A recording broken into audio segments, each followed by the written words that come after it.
These are Alabama Stories.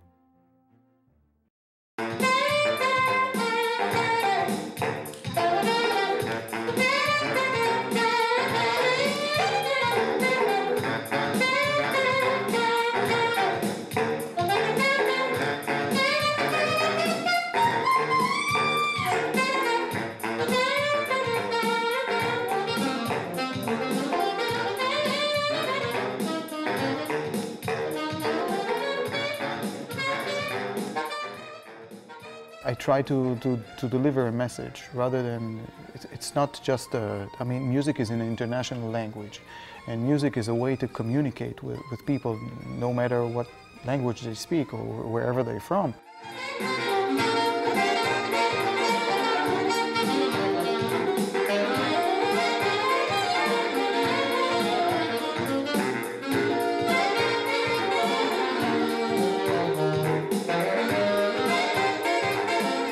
I think it's important to deliver a message from Israel that, you know, it's not just all about bombs and bad news and what have you in a media, the things that people usually see, but there's also good things that are coming out of this country.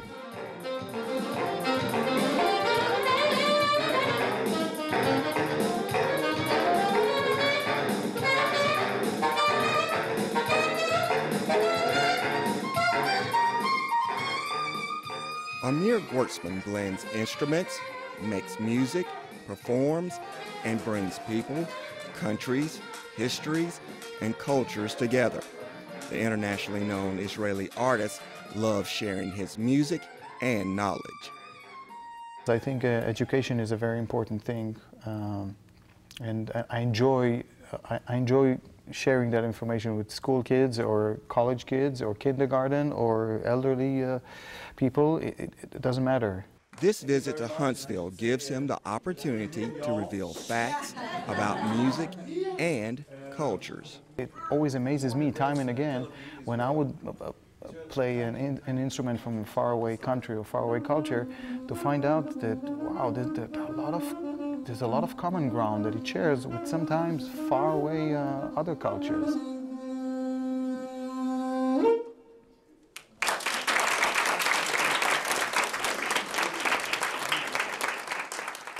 It showed that through all the differences throughout the world, we still can come together through similarities in music and all other aspects of life. Before music and choral students at Lee Magnet High School, Gwirtzman teaches as he plays.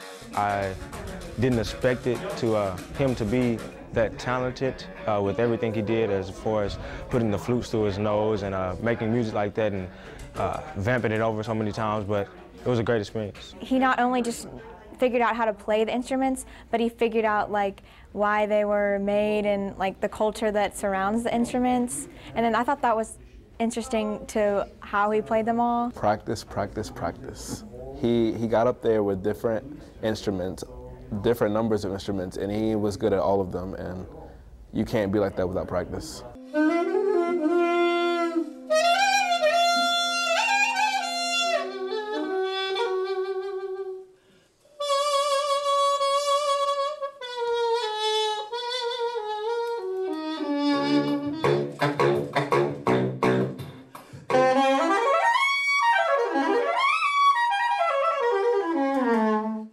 Gwirtzman's musical journey began at an early age, real early. Music caught me from a very, very young age. My mother says that I was still crawling on, on the carpet and I was humming songs. I would hear something and I would repeat it.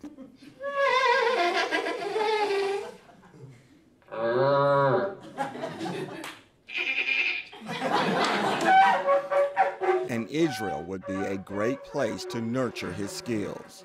Growing up in Israel means being exposed to a lot of different kinds of music, be it rock, jazz, R&B, classical, or Middle Eastern, Arabic, Jewish, Eastern European. There's a lot of things that influenced me growing up, but also, you know, all of the jazz greats and the R&B musicians definitely, you know, inspired me, and there's so many names.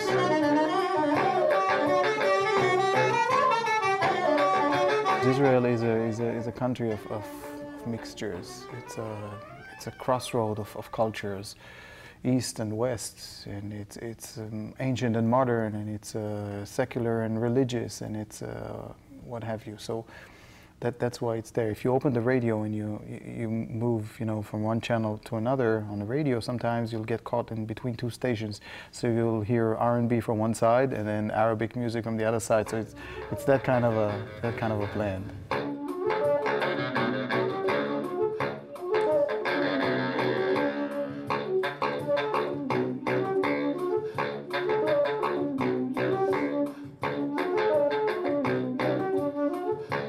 I was always intrigued by other instruments.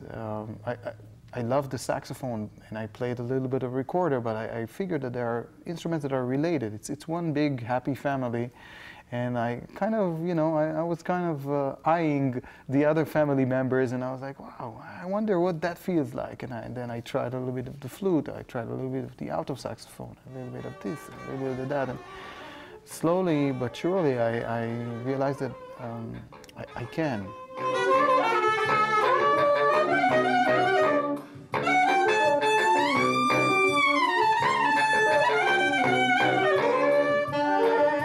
I think I tried some trumpet and some other brass instruments, and I was like, okay, well, we didn't connect right away that well. And with the woodwinds, it was relatively easy because I was already playing that system. So it was easier for me to figure how that works. Can anybody tell me, is this a guitar? Is this a... It's a shofar. That's very true. It's mostly associated with the Jewish religion. But you can find it also in other cultures around the world. There are also blowing horns. The students at Temple B'nai Shalom's religious school learned of their culture and music. Gwirtzman is a one-man band, layering one musical part on top of another, adding multiple instruments together, recording each as he performs. But here, the students got to join him. Gwirtzman says when it comes to teaching music to youngsters, sometimes the lessons are too confining to one genre. Kids are learning about music and about arts. I see it here. I see it here in the United States. However, I see that there's a lot of emphasis on the various styles, be it classical or be it this or that. But the crossovers are not touched enough in my opinion.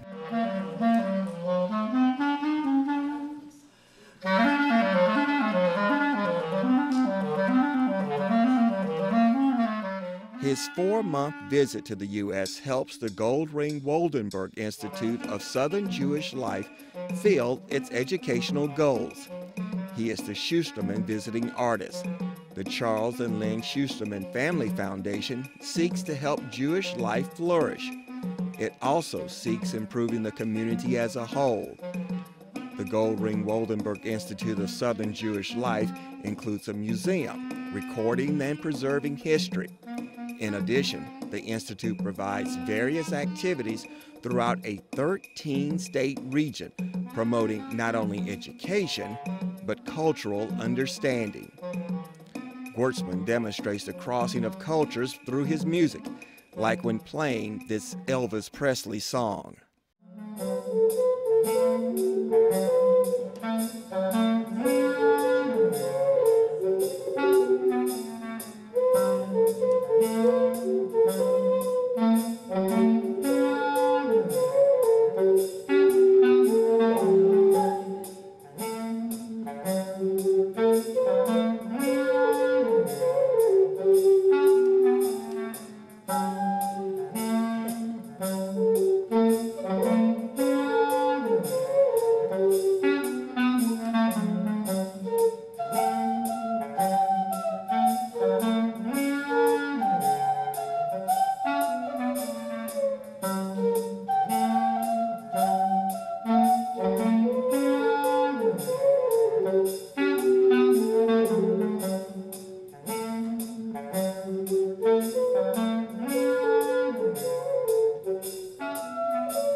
There's a line, however, in this song when supposedly Pocahontas says to her father not to kill the man that she loves because he gives her a fever.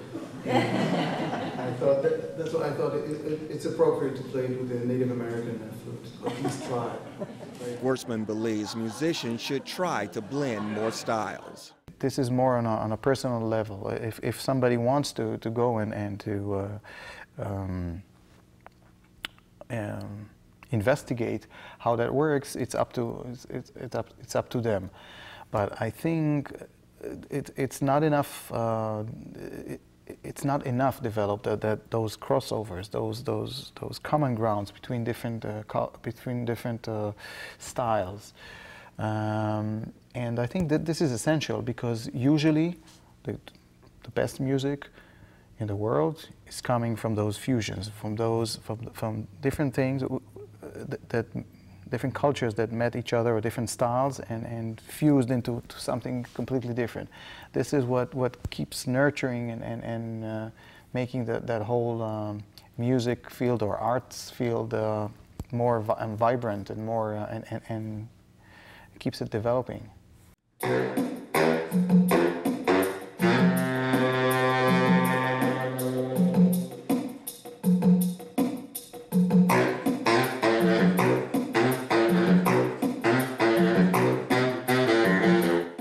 Ray Charles' example is a great example because he took things and he did it in a non-traditional way. He just had his own way and it proved right.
He thinks he hit the right note in his lessons as people ask questions and learn. I'm doing that a lot in other parts of the world too. I do a lot of workshops. I did it in the Far East, I do it in Israel, I do it in Europe. And I see the difference. Something about the education system here and the way that kids are being brought up here in America, you must be doing something right. Gwirtzman adds he takes an appreciation of U.S. Southern culture home. First of all, sheer fun, because it's rewarding. It gives me a lot of great energies, I have to say. That has to do with with the local hospitality. There are great people here, nice people, laid back, relaxed, which I can't necessarily say that in other parts, like New York City, for example, or the big cities. It's completely different. But even so, even in the big cities, I've been to New Orleans too, and I've been to other big cities around the area, and it's different. It's different. It's something laid back, and I love it. I really, really love it.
Have there been any events that have stood out in your mind more than others? Let me think about it for a second. That's a tough question. There's been many. There's been so many great experiences and great thrills. And it would be either meeting a president or performing to a warm, receptive, appreciative audience anywhere. It could be a World Music Festival in Louisiana, or it doesn't matter. It's all good. It's all great.